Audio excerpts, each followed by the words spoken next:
In emergency management, the definition of a stakeholder is any person or entity with a vested interest in the survival or recovery of a given community. This is the Stakeholder Prepping Podcast, where the tactical comes from the practical, and today, you become your own stakeholder.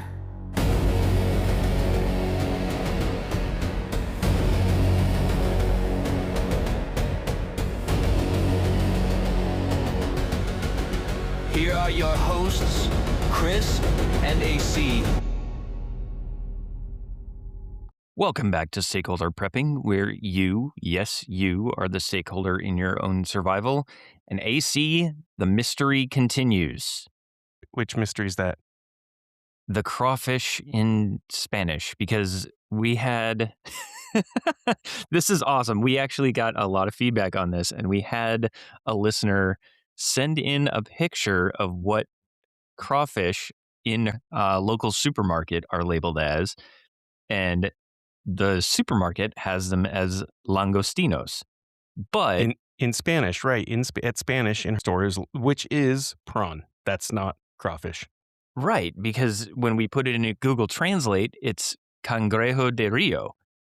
Crab of the river. Yeah, river crabs. So Yeah. the mystery is I don't unsolved. I don't know. Yeah, all right. We can't spend too much time on this, but maybe there's a professional out there. It doesn't make sense to me. I'm going to need professional psychiatric help after this No. mystery gets solved. But let's talk about today's episode, because today is actually listener related as well, because it's a request from one of our regular listeners. This is actually a request from Dale from Cathedral Mountain Knife Works. Yeah, this is kind of fun. Dale had asked us to do something about prepper burnout, like prepper fatigue, and how you address that. So we're going to get very psychological in this episode. I think this is going to be pretty fun. We've got some very cool tips and tricks and some legit psychology and just some physical exercises you can do to fight prepper burnout. So I think this is going to be a pretty fun one. I think so too. I'm excited for this one. I get to use big words. You're going to use some big words. I don't know a lot of big words, but let's just say if you've spent the last 3 nights staring at bulk rice prices until your eyes bled, or if you just looked at a microwave and wondered how many Faraday cages you could build out of that instead of how to heat up a burrito, you're burned out.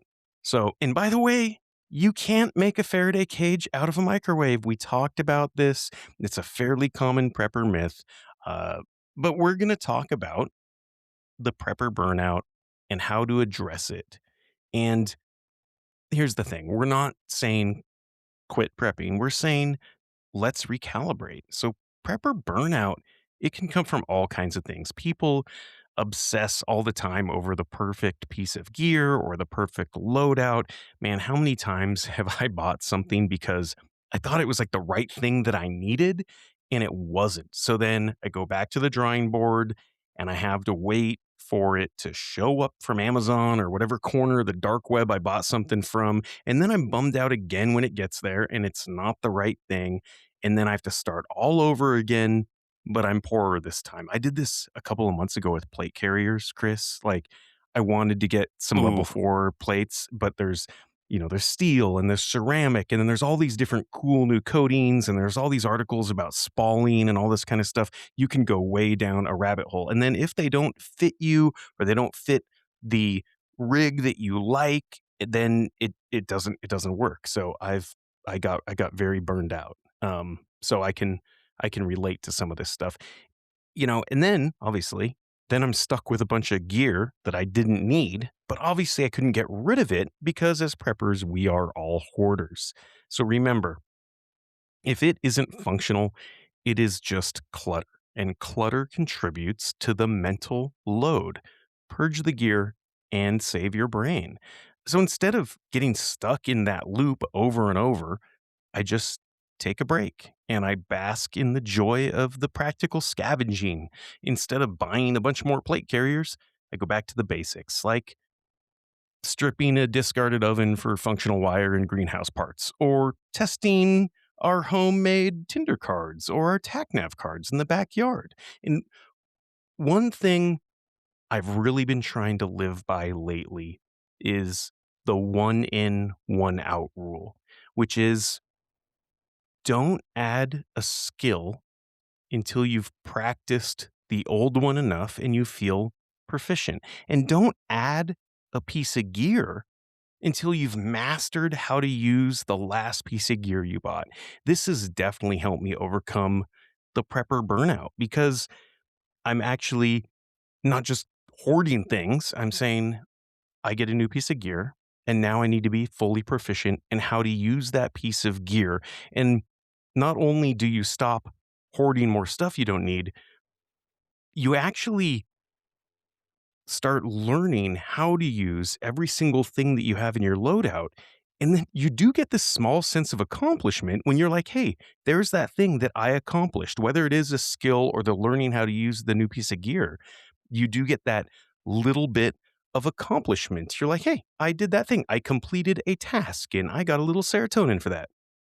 Yeah, and what you're saying is don't go out and buy that brand new set of $500 ice climbing axes until you've figured out how to efficiently and effectively use the $50 block and tackle snatch setup that you bought a year and a half ago and is still sitting in the original packaging in some dark, dank corner of the basement, right? 100%. Or yeah, don't go try to master the rappelling part if you didn't master the getting up there in the first place part. So yeah, yeah, exactly. Try to master the skill or the gear that you already have, and then you're just not gonna get so just cluttered and overwhelmed with all that other stuff you think you need to be doing.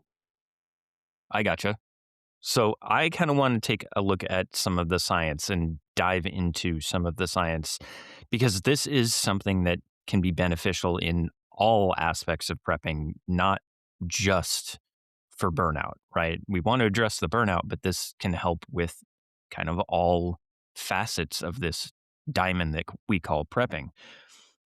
And let's start with what's called the HPA axis, which is the hypothalamic pituitary adrenal axis.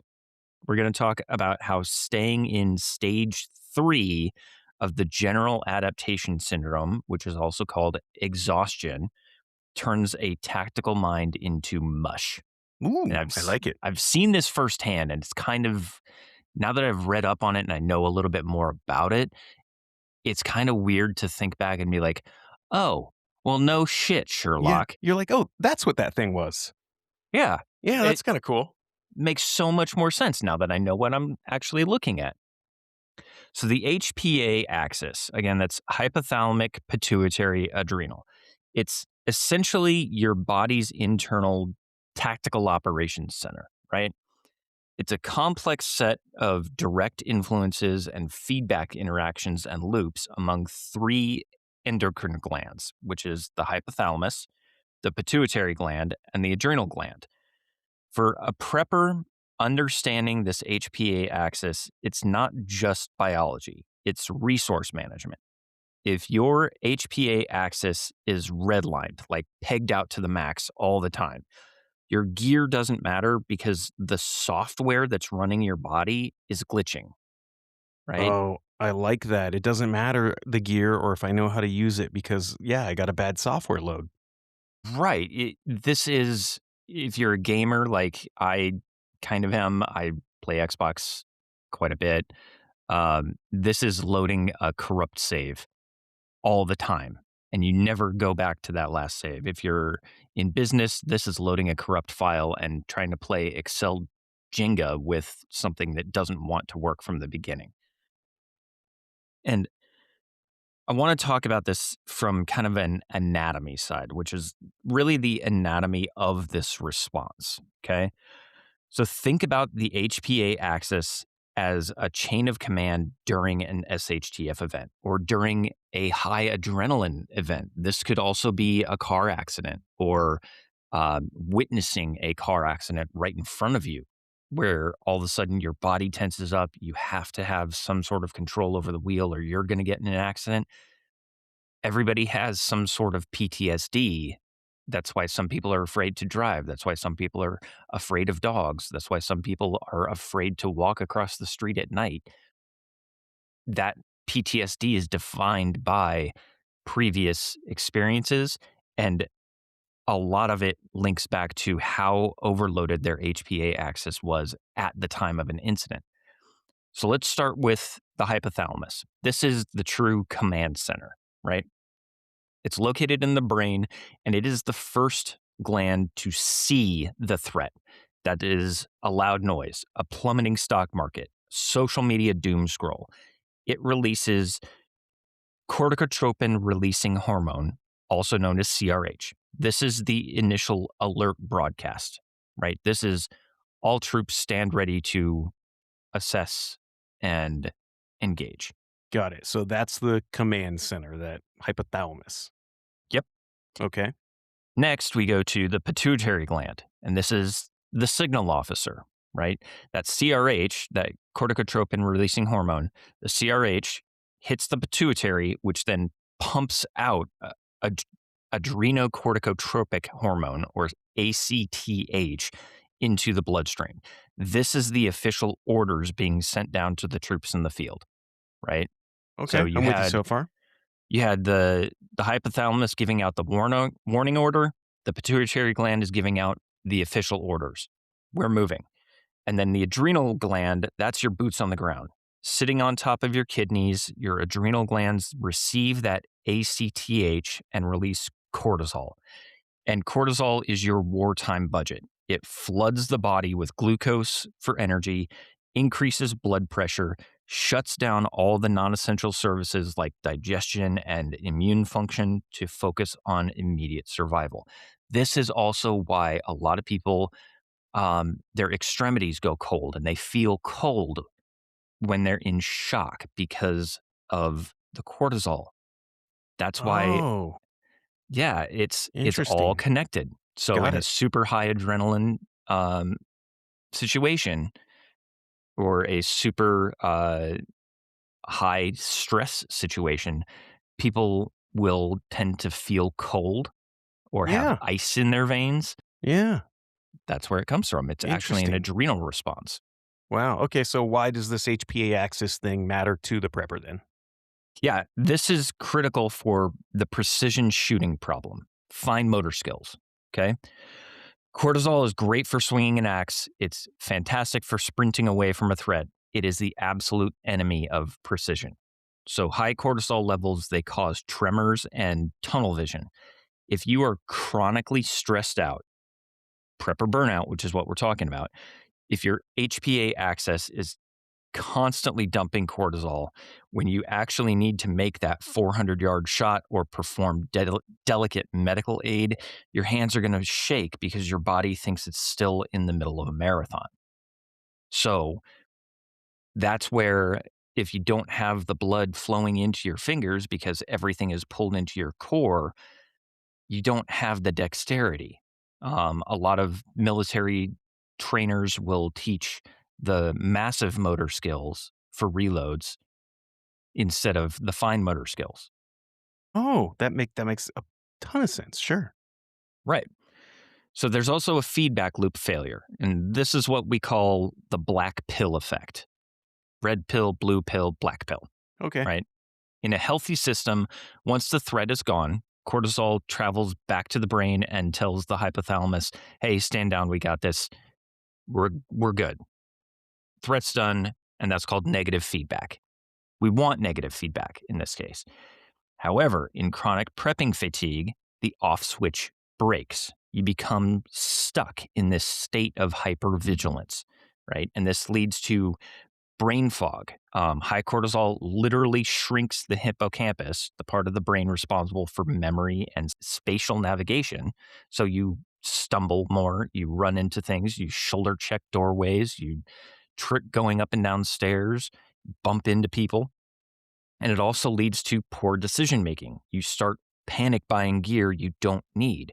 You Yep. ignore actual maintenance like your health because you're fixated on improbable or impossible threats, right? So Sure. this is the part that, looking back at it, seeing the guys that I was deployed with, including myself, that state of hypervigilance, we kind of broke our off switches. because we were constantly on observation for the next available threat. Where's it coming from? When's it coming? Right? Got it. Okay, this all makes sense now. And it takes a little bit of reading to understand what I and the entire division that I deployed with went through. There's also what's called general adaptation syndrome. This is known as the crash, right? And I think I'm pronouncing his name right. Hans Selye, which is the father of stress research, he identified 3 stages of HPA activation. There's the alarm stage, that's the initial shock. There's the resistance stage, which is your body tries to adapt to the new normal or high stress. And then there's the exhaustion stage. And this is where prepper burnout really lives. Your HPA axis is fried, right? Debilitating fatigue, depression, total loss of motivation to prep. You have to back away from it in order to reset your system so that you can go back in and be productive. Does Okay. that make So now, sense? yeah, yeah, exactly. So you kind of need to recalibrate that axis. Exactly. So if you are feeling the weight of the world, everything is bad, nothing is good, it's all going to end, the end is nigh. If you want to be that guy from Independence Day walking around with a cardboard sign that says, the end is nigh just outside of El Toro, um, you can manually reset the command center. And what do you know? The rule of 3 for mental health. So we should do an entire episode on all the different rules of 3.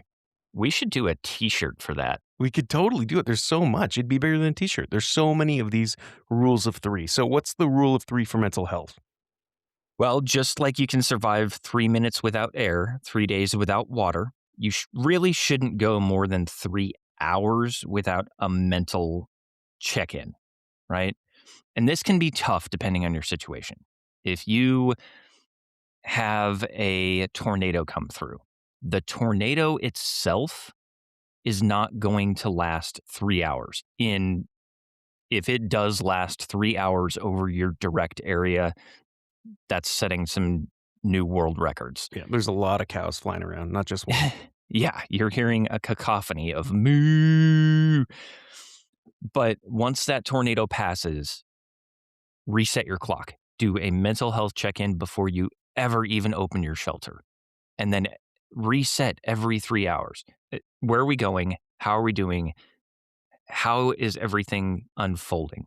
After every major milestone, okay, we got out of the shelter. Reset. We got out of the house because the shelter was in the house. We got out of the shelter. Now we're out of the house. Reset. If you're doing that every step of the way, you're going to be okay. So every 3 hours minimum or every milestone event. And this is something that we didn't really practice or do very well at in combat. We were never course. taught this. Yeah, that makes perfect sense. And speaking of combat, this is interesting because you're talking about this mental reset. And one thing that I've learned to do, there's a very easy breathing technique to do that mental reset. There's an instructor with FLETC, which is the Federal Law Enforcement Training Center, that I've worked with a little bit. His name is David Kavika Lau. He's a Hawaiian guy. And he has this incredible story. You could look him up about being the victim of a suicide bomber while serving in the army in Afghanistan. I've met him a couple times. He was a keynote speaker at a couple first responder trainings that I've participated in. And he talks about something that was originally coined by Lieutenant Colonel Dave Grossman. If you know him, Chris, Mhm. he's written a lot about the psychology of the use of lethal force, actually. And he's done some very cool stuff. David Grossman is very cool author, and it's cool to check out some of his stuff. But what David Lau talks about is the use of this combat breathing. It's often called tactical breathing. I've heard it called box breathing, but it is a simple but powerful technique used to override the body's fight or flight response. And it forces that HPA access that you're talking about to kind of stand down via the vagus nerve. And it's a favorite tool for everybody from first responders to even elite athletes or people just trying to, survive the brutal work presentation. So here's how you do this thing. When you are under high stress, your sympathetic nervous system, it kicks in, it spikes your heart rate, and it narrows your focus. That's where you get like that tunnel vision. And combat breathing sort of flips the switch to the parasympathetic nervous system. And it basically tells your brain it's time to settle down and think clearly. So, here, we're going to do this right now. Here we Okay. are on the podcast. If you're not operating heavy machinery right now, you could close your eyes. But here's how you do this. And this is the 4-4-4-4 method. 4 4s. Okay. And the beauty of this technique is that it requires no equipment. It can be done anywhere without anybody noticing. And this is how this thing works is that you inhale for 4 seconds, and that's you breathe in slowly through your nose, fill your lungs from the bottom up, and your belly should expand, not just your chest. And then you hold it for 4 seconds and you maintain that breath. Don't clamp your throat shut. Just keep the air in your lungs comfortably. And then you exhale for 4 seconds. You release that breath slowly through your mouth. Imagine you're blowing it out through a straw. And then you hold again for 4 seconds. So you keep your lungs empty before starting the next cycle. Okay, so we're going to do this right now. You ready? I'll guide you through this. So, All right, here we go. Ready? ready? Inhale, 2, 3, 4. Hold, 2, 3, 4. Exhale, 3, 4. Hold, 2, 3, 4. Did you do it? You got it. We're not going to stick on blank tape the whole time. You did a great job. But it Yeah. should take you 16 seconds, okay? Yeah. And so why does this actually work? It's not just mind over matter. There is a biological thing that happens to your zombie snack between your ear holes right here, okay? This is the manual override. It's very cool. There's a vagus nerve stimulation, basically that deep rhythmic breathing stimulates the vagus nerve, which runs from the brain all the way down to your abdomen. This sends a chemical signal to your heart to slow the F down. And then there's the CO2 regulation part. Under stress, we tend to overbreathe. This is called hyperventilating, and I know you've heard of this. And what that does is it dumps too much carbon dioxide. So holding your breath for those 4 seconds helps normalize those levels, and it prevents dizziness, it prevents tremors. And then lastly, there's this frontal lobe engagement. By counting and focusing on this rhythm, you force your brain to move away from that lizard brain, from that amygdala, and you re-engage the prefrontal cortex. That's the part of the brain responsible for logic and fine motor skills. So it's not just this, mental check. It actually has a biological, physical response on your brain and everything that talks to your brain. And I also found that in research for this episode, that by stimulating the vagus nerve in that fashion, you can help to reduce the effect and the time span that hiccups take. That's amazing. It's actually like legit physical responsey stuff. Yep. So that's really cool. And I That's I really do cool. really like that. So before AC's Battlefield Lamaze class, You're we welcome. were also chatting about cortisol and some of the negative impacts it has on your mental and your physical health.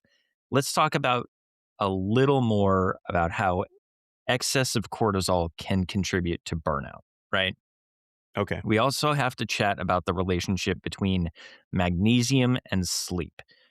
Cortisol can deplete magnesium levels in your blood, and lack of sleep spikes ACTH levels, which is, again, your adrenocorticotropic hormone, or your corticotropin, which is that hormone produced by the anterior pituitary gland that stimulates the adrenal glands to release more cortisol. So this causes that vicious feedback loop and cycle that depletes you of sleep. So if you're not sleeping, you are now not sleeping more and not sleeping more. And if you're not sleeping, you're not prepping. You're just kind of deteriorating. And one other thing we try to help out with every week is humor. It sounds soft, but laughing at the absurdity of a situation inhibits the hypothalamus's threat signal. This is why soldiers and first responders have dark humor. It's not just because we are morbidly fascinated with everything wrong. It's quite literally a biological survival mechanism to help that HPA axis from redlining. And I, I will say the military, especially infantry and combat troops, especially first responders that have been on some very, very gory scenes, uh, a lot of our dark humor is not understood. We can be the people in a room that when we say something, all of a sudden everyone else is uncomfortable. And it's not because we were trying to make everyone uncomfortable. We were trying to make a joke, but it's everyone else is uncomfortable. Yeah, So it's not just because you were trying to quote movie lines unironically. exactly. Right. And it's not that the joke didn't land. It partially is that. There was actually just this past weekend, we were out in an excursion. We were at a safari park and a petting zoo, feeding animals and just something to do. But our tour guide, she had asked us, "Hey, how did you guys meet?" And we told her the truth. We met in a classified environment. We quite literally cannot tell you. And she's like, um, okay, I don't think I've ever gotten that answer before. So moving on. Yep. Moving on. And we got up to the petting zoo and we were feeding alpacas and emus and goats and, just feeding random animals. And this other couple was kind of next to us. And the gentleman asked my wife, have have they gotten your fingers yet or something like that? And she was putting hand sanitizer on. And he mentioned a comment about, yeah, they're really messy. And the first thing that she thought of that she told me about later was, no, I've handled over 500 bodies. But you can't say that And out loud. and she didn't say it out loud, but when she told it to me, all I could think of was, God, if you did say that out loud and our tour guide heard it, and what kind of classified mission was this that you met on? Oh my God. Yeah, you're That's just all I crazy could think people. about. For sure. But both of us served. That's what we did. And that's part of that dark humor that's built in. So, this is where we need to be better preppers, right? We try to prep for everything, but that preparation has to include the biological maintenance of your own stress response. If you can't control your HPA axis, the environment will control you. And that's generally bad news in an SHDF environment. Yeah, that makes perfect sense. So let me sum this up and make you sort of a biological reset checklist here. Okay. When your system is redlining from that preparedness fatigue, the goal isn't to work harder, it's to down regulate that nervous system so you can return to this effective baseline. Think of this as maybe a 72-hour maintenance cycle, right? We could put a maintenance cycle together and say, hey, if you're just totally 100% burned out, give us 72 hours and we'll reset. We'll get you back to zero. Okay. And so it's this reset for your initial hardware. When you're burned out, you need to step back and follow this three-phase plan. And here's the 72-hour plan to get you right back. Phase one, it's the circadian alignment. That's your sleep SOP. Okay. Burnout is often just chronic sleep deprivation and cortisol spikes. You cannot think tactically if your brain is swimming in these toxic hormones and nucleosides, right? So there's this rule. It's a little clunky, but I'll say it. This is the 10-3-2-1-0 rule for getting sleep, and I'll break this down.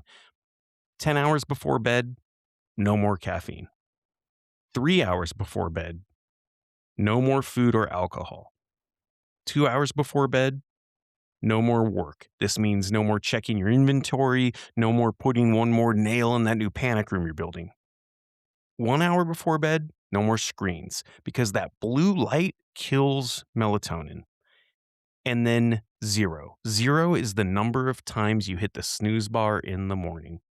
When you get up, you need that morning sunlight. Get 10 to 15 minutes of direct sunlight in your eyes within 30 minutes of waking. This resets that internal clock for 16 hours later. And then the temperature drop. This is something that's really important. And a lot of people don't get this, that if you lower your bedroom temperature to somewhere around, say, 65 degrees, a cool core temperature is a biological signal for deep sleep, right? This is that caveman shit, like crawl into your igloo and sleep for 8 hours.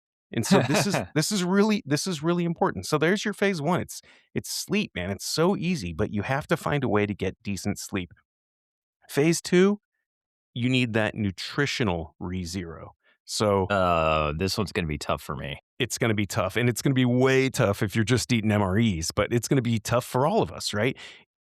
If you've been testing that long-term storage food or living on the high sodium quick meal, your gut is likely inflamed, which directly impacts your mood. So you need hydration and electrolytes. Drink 3 liters of water a day. Add a pinch of sea salt, a little squeeze of lemon, that kind of thing, right? Make your own little natural Gatorade, very good for you. The guys at Element, I mean, that's awesome. You can buy the little Element packs. It's LMNT, and it's just 1,000 mgs of sodium, 200 mgs of potassium, and 60 mgs of magnesium, and that is exactly what you should be drinking in your water. And then the fresh protocol for 72 hours. Eat nothing that comes out of a bag, can, or bucket. Focus on high quality proteins, the green fibrous vegetables. That is really going to help reset your gut and your biome. Now, for the prepper, if you don't have all of this great green leafy green stuff, uh, you can do like the probiotics, right? That's a big one. I do the little Mountain Ops makes the little probiotics, and just Okay. getting your gut right is one way to do it. And then magnesium, supplementing your magnesium. Consider magnesium before bed. It's a natural muscle relaxant, and it helps mitigate that wired but tired feeling. So there's phase two. Okay. So Will say on the magnesium, it is Mhm. important to get this one right. Right. Magnesium glycinate for Magnesium bed. glycinate. That's exactly right. That's exactly right. Magnesium citrate is not good for No, bed. no, That- that's not good. Right. That's good for potty. Magnesium glycinate. That's exactly right. So we've got your sleep reset, your nutritional re-zero, and then phase three is a sensory blackout. So that constant scanning for threats or monitoring the news cycles, it keeps that amygdala in a state of hyper arousal. So you need to do the digital fast. Turn off all notifications on your phone for 24 hours. If it isn't a direct phone call, it doesn't exist. A lot of zone two movement. Go for a 40-minute walk at a pace where you can still hold a conversation. That's that zone two. And no heavy rucking, no sprinting, just steady movement. And that helps flush that cortisol that Chris was talking about. And then lastly, the brain dump. Spend 10 minutes writing down every single project or worry currently in your head into a physical piece of paper. Getting it out of your skull and onto the pages reduces all of that background brain RAM.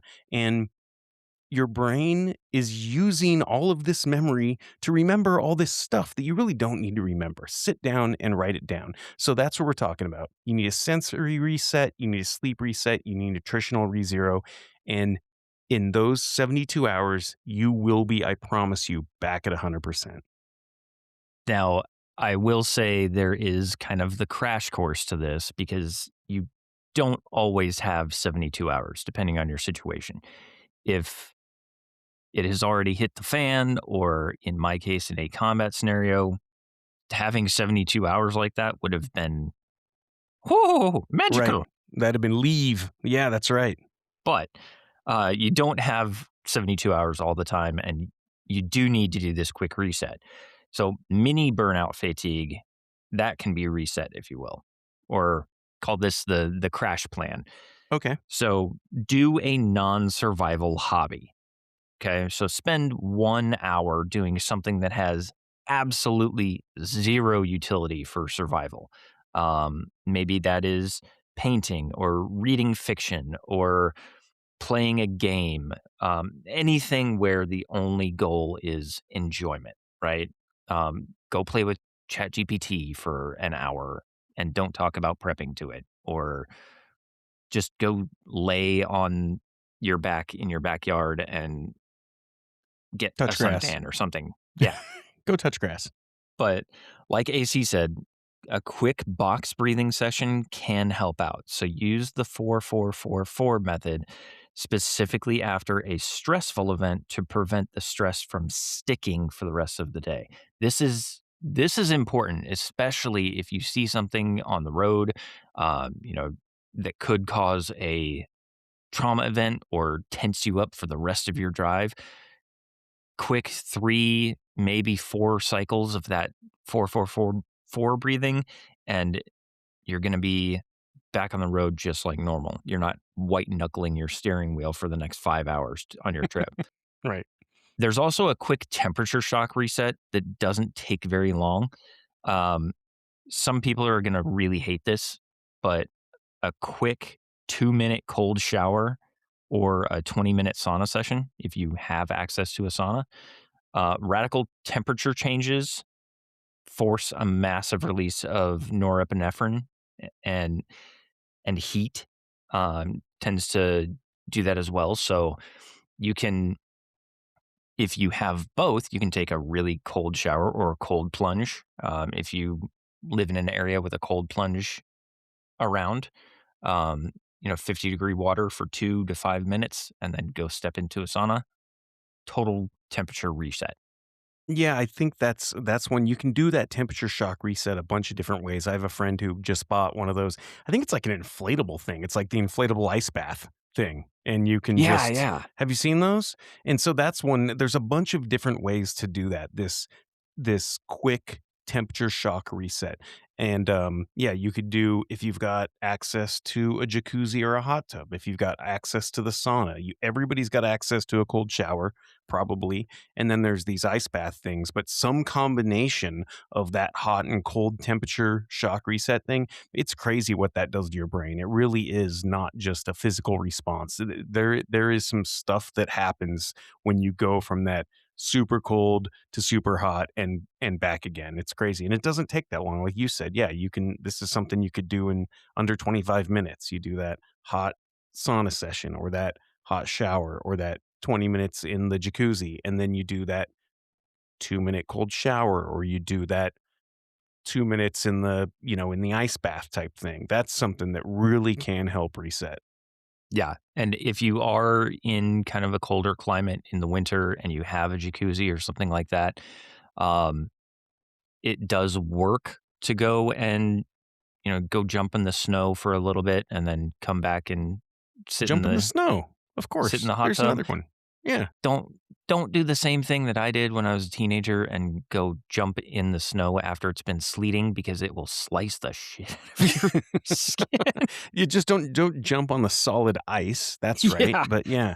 So yeah, I mean there are a lot of things that I think we've talked about here that you really can get back. They can help you get back to zero pretty easily. And not a lot of this stuff costs money. This is more of a time thing. And this is making time for yourself to fight that kind of prepper burnout, right? You've just got all this stuff on your list, and I do this too, right? The list doesn't get shorter, the list gets longer. And as the seasons change, when it's okay, now I've got to, go mess with the bees and take the top box off the bees, and now it's time to spin the honey. And there's things that have to happen at certain times when you're talking about prepping. There's the winterizing preps, and there's the summarizing preps, and we not summarizing. Is that the word? In time for summer. What would it be? Your seasonal preps, I guess. Yeah, seasonal preps or See, not. It wouldn't be vernalizing, would it? vernalizing? I kind of like that. Meh. Yeah, whatever it I'm, is. But yeah, so I'm you coining get it. it. I claim it.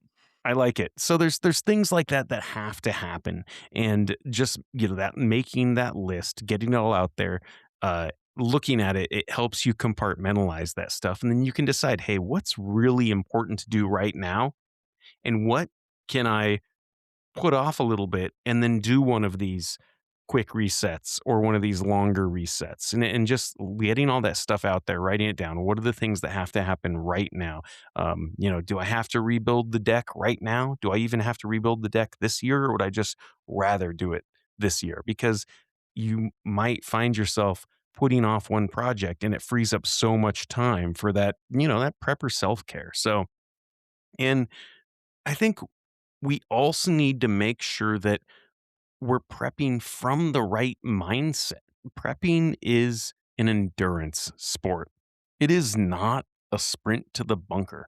So this is something where you need to take your time. And statistically speaking, the world isn't going to end tomorrow. I know we talk about this all the time because it might. I mean, it kind of sucks like it might, but the world is not going to end tomorrow. Statistically speaking, that EMP is probably not going to hit tomorrow. And I know I'm guilty of this too, where I'm just like, I have to do this thing before something happens, before, you know, nuclear proliferation, or before civil unrest, or before the asteroid hits or the earthquake or whatever it is. So I'm guilty of this too, but statistically speaking, the event probably isn't going to happen tomorrow. And so if you are feeling that prepper burnout and that prepper fatigue, you can take one of these steps we just talked about and reset yourself, and you're going to be a better, more efficient prepper because of that. So go outside, check out all the different ways to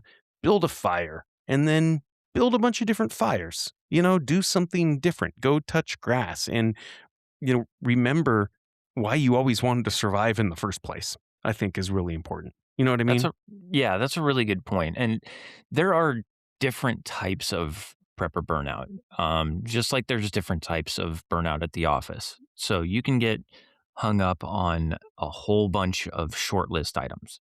If you've got, like you said, there's I got to take care of the bees, and I got to do this in this Yep. order, and I've got to have a specific time gap, and then I've got to take care of the chickens, and I've got to make sure that the hawk cage is closed off, and I've got to watch for raccoons, and I've got to do this, and I've got to rebuild the deck, and you've got a whole bunch of mix of complex and uh, simple and short term and long term tasks that are all kind of stacking up.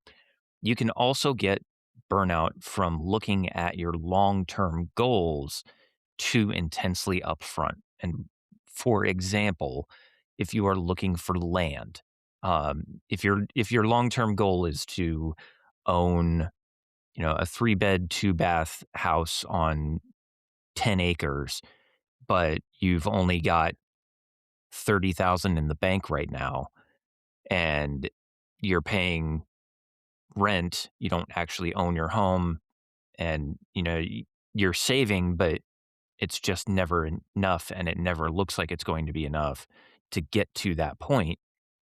That can burn you out just as quickly because it's a constant stressor. So looking at things on a long-term scale can cause burnout because it's called goal burnout, and you never actually get there. But in a prepper scenario, it's doing the same thing because you're constantly worried about it, and it's constantly driving those cortisol levels higher and higher. That makes me think of something. It's like a financial independence strategy that I've read about that, naturally speaking, most people would, if you're talking about, hey, I've got a bunch of debt or I want to pay off these things, most people, what they would do is they will look at, okay, what's the highest interest? thing, right? It makes the most sense. You pay off the thing with the highest interest. That is financially, that makes the most sense for you. But the issue is that if you're just trying to pay off debt and you are never accomplishing anything because that highest interest thing is the 10 or 20 or 30-year loan, it's actually just better for your mental health to pay off something with the lowest balance, even if it is the lowest interest rate, because it gives you that sense of accomplishment. And you can equate that to prepping, right? Because you're like, hey, the most important thing is build the deck. I have to build the deck. The deck is rickety. The deck is going to fall. Somebody's going to get hurt. So I can't make sure the air in my tires is 26 psi right now because I need to rebuild the deck. And I get that. It makes the most sense. You have to do the thing that is the most urgent. But this is something that is very good for your mental health and to fight prepper burnout, is actually making sure you are accomplishing something. So sometimes you have to attack the lowest hanging fruit, even if that isn't the most urgent need. Does that make sense? It does, and that's a really good way to look at it because that can help to fight that long-term prepper burnout too. Yeah, you make the list. Sit down and make the list, and I think that's the one thing. Like I said, all this stuff is pretty free, right? But that's the one big thing is sitting down, making the list. Here are all the things that I have to do right now. Here is my prepper list, and you can rate them in urgency, and you can also rate them in the amount of time, effort, and money it is going to take to accomplish those things. And sometimes you just need to pick the lowest hanging fruit, even if that isn't the most urgent thing, because it gives you that sense of accomplishment and it keeps you from being overwhelmed, like you were talking about. It actually helps turn off that HPA axis a little bit because you're actually accomplishing things. You're saying, hey, I did this thing, even if it was a very simple, easy thing and it isn't the most urgent, it helps you do that thing. And speaking of surviving, uh, if you are having a hard time, if you don't know what piece of gear to pick or what piece of gear you want to buy next, and that's stressing you out, dude, just go pick up a battle box. I'm telling you, Yeah. like, Oh, yeah. just let them tell you what piece of gear you need next. And I'm telling you, you won't be disappointed. And then you get a box of 3 or 4 or 5 or 6 things. And then you can go become an expert on those things. And dude, I'm a big fan. It's crazy. I know we have a code for battle box now, but we don't we obviously still pay for the battle box. And it's pretty cool. This month I got a little I was actually thinking about buying one of these. It was a little biomass stove, but this one was a titanium little biomass Yeah. Yeah. stove. And it's It's pretty very cool. cool. Dude, it weighs almost 0. And it was funny. I get the battle box, and if it's like a user recommendation in BattleBox, like people do this all the time. BattleBox has this crazy community, but if you recommend something to BattleBox and they pick that thing, then they will give you a little plug, right? So I get this stove. It's a titanium stove. It's very cool. It's flat, like it folds totally flat, right? Like you could fit it in your back pocket, but it unfolds. It weighs almost nothing, and it's a little biomass stove. So you put wood in the bottom, and you could cook over the top. Sticks and leaves and anything but charcoal, basically, right? Yeah, sticks and leaves and all kinds of stuff. And it's titanium, so it's going to last forever, and it weighs nothing. And it's really not going to corrode or rust because heat really is the enemy. But I look and it says it is recommended by Eric with a K, Eric Y from somewhere in Montana. Well, there's only one Eric Y with a K in that area, Montana, and that is Eric from Real World Readiness. I did not see that. Is that hilarious? Mine is still in the package. Is that I didn't hilarious? see that. He's the guy who recommended, and Eric at Real World Readiness, obviously he has an awesome YouTube channel, and he did our most extensive demonstration and review of the TACNAV card to date. He did it better than us. And Yeah. that's Fantastic video. great video. But anyway, it was just kind of funny how I didn't know any of this. I opened up the battle box and they give you the little pamphlet of like, hey, let's talk about all this stuff in the battle box.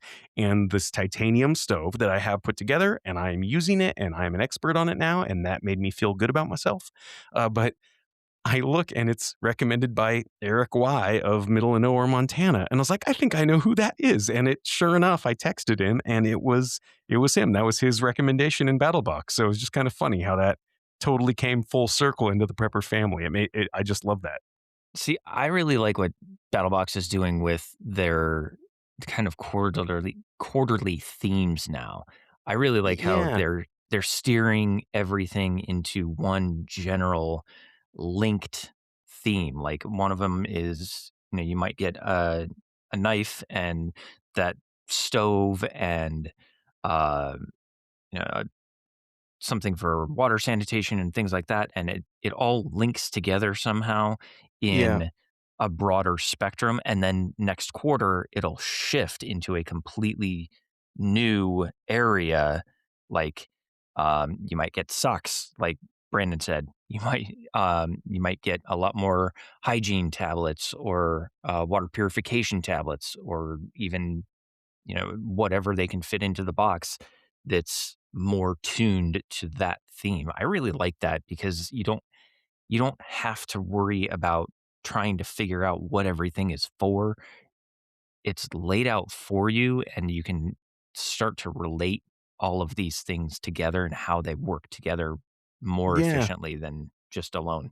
And one thing about their theme boxes, so then the first box of that quarter always has a bag. So it always has like the backpack or whatever it is, but it always comes with a bag. So that's the thing. Like if you're unsure about Battle Box, like do it for 3 months, but start at the quarter, right? Start in January or April or September or whatever. Like start in the quarters because then or no, it'd be October. Yeah, October. But start at the beginning of that quarter because that's when the theme starts, and you will definitely get a bag in the first box of that quarter. Anyway, I can't say enough. What's our code with them now, Chris? Stakeholder 15. It's stakeholder 15. You get 15% off your first box.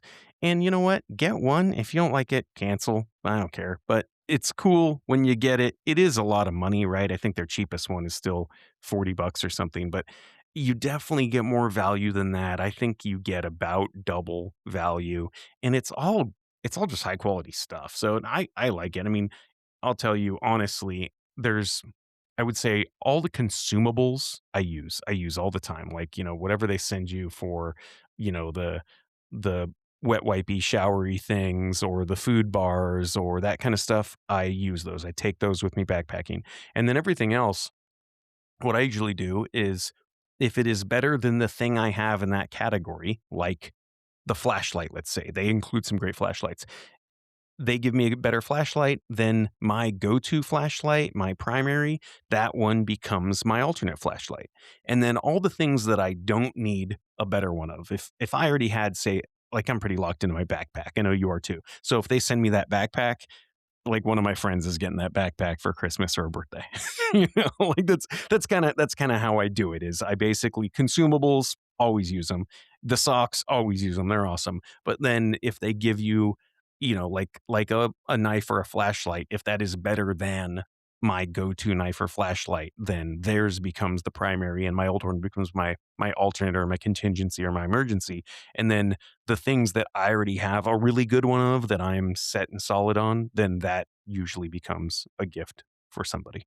But hey, that solves your holiday time gift giving burnout. 1,000%. Yeah, I'm not stressing about that's some more prepper stress, right? I'm not stressing about who to give what gifts to because I'm looking at some great gift stock I've gotten from BattleBox and I've got it for a huge deal. Like it's something's worth $100 and I only paid $50 for it. So, I look like a hero, And it lets you avoid all of those Black Friday crowds right? and All all that of the stuff.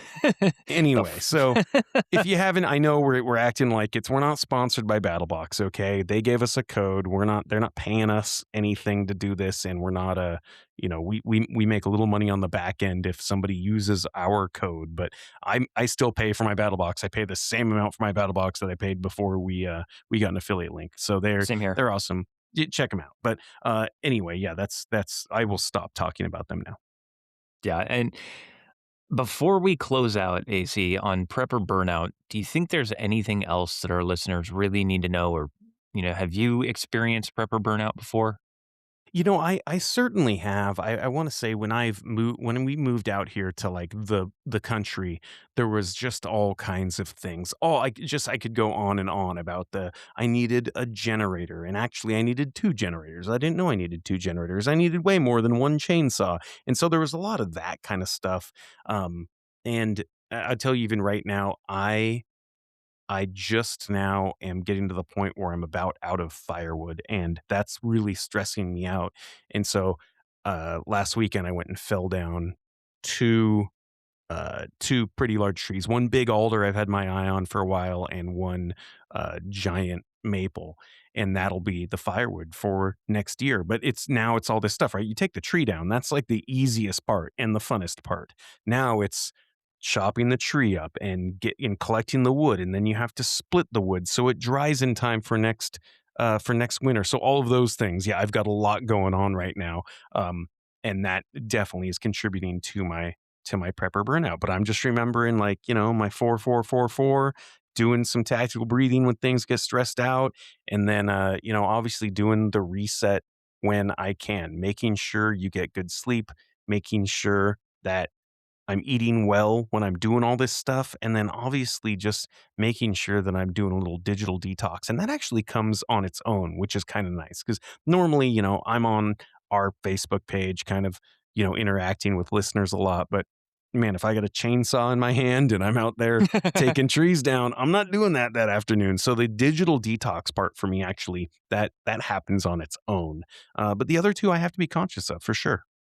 Yeah, and Yeah, it happens to me all the time. It's sometimes it'll be while I'm mowing the lawn, sometimes it's while I'm trying to plan for a shopping trip, sometimes it's trying to future plan for when we want to move and where we want to move to and all of that. sure. And there's all sorts of different things that go into it, and it it can become very overwhelming. But there are things that can get you through it, and sleep is one of the best ones, I will say. 100%, man. If you're getting good sleep, everything else is just so much better. And I know you've been in position before, Chris, in combat where, your HPA's pegged and you're sleeping on the ground. I mean, all of that. It's just terrible. It's terrible for you. So being able to retire into a comfortable bed every night just makes the world so much better. Yep. Going over 96 hours straight with no real sleep is not something I want to repeat again. Oh my gosh, and I was looking, it was Generation Kill, watching Generation Kill, um, and looking at, like, what Brad Colbert and the guys went through, like, sleeping upright in a Humvee for, like, 5 months. Yep. It Can you sucks. I couldn't imagine, like, there's no reset at all. So, luckily, in the civilian world, we don't have to deal with that stuff every day. We do have the ability to address our own prepper burnout and our prepper fatigue, and like you said, we have the ability to get a good night's sleep. That's just the biggest thing. So, follow that rule we talked about, the 10 3 2 1 0, and I'm telling you, you will get exponentially better sleep than not doing those things. Absolutely. And those are words to live by. I will say the one advantage to deploying is I can now take a nap anywhere. Oh, yeah, your combat nap skills are, like, awesome, right? You're like, They "I got are 20 on minutes, point. out." Yeah, 100%, right. Before we go, I do want to leave everyone with a quote from a famous Austrian psychiatrist named Viktor Frankl. And he said, "Everything can be taken from a man but one thing, the last of human freedoms, to choose one's attitude in any given set of circumstances." I think that's really, really powerful about how resilient and how we can determine our own fate in that most dire of circumstances, you know? I love that. You have the freedom to choose your own attitude. That's awesome. So come back next week. Next week is going to be fun as well. But until then, remember you are your own stakeholder. We'll see you then.